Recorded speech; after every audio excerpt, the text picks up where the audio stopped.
As we continue in our journey on the gentleness of God, I want us to look at the life of Jesus. Matthew chapter 11, beginning at verse 28, Jesus says something to us about himself.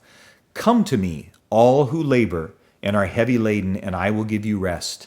Take my yoke upon you and learn from me, for I am gentle and lowly of heart, and you will find rest for your souls."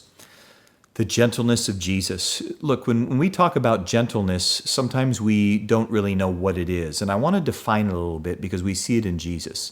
It's a softness of heart towards people.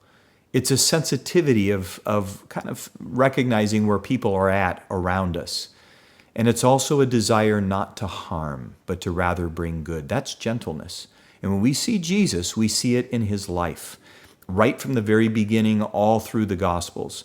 Think about a couple of the stories of Jesus. When Jesus encounters the woman actually caught in the midst of adultery and she's thrown to the ground and the men are accusing her of breaking the law, Jesus kneels down and yes, he's scribbling, writing to them in the dirt, but I also believe that he's covering her.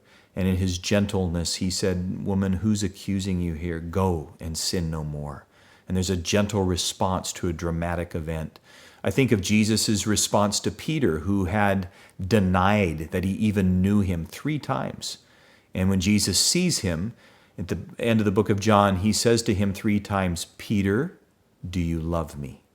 It's an amazing, tender moment where there wasn't the big rebuke. There was the gentleness of God to Peter. And so I want to encourage you today, where you may think there's the rebuke of God, if you look a little closer, you actually may see the gentleness of God.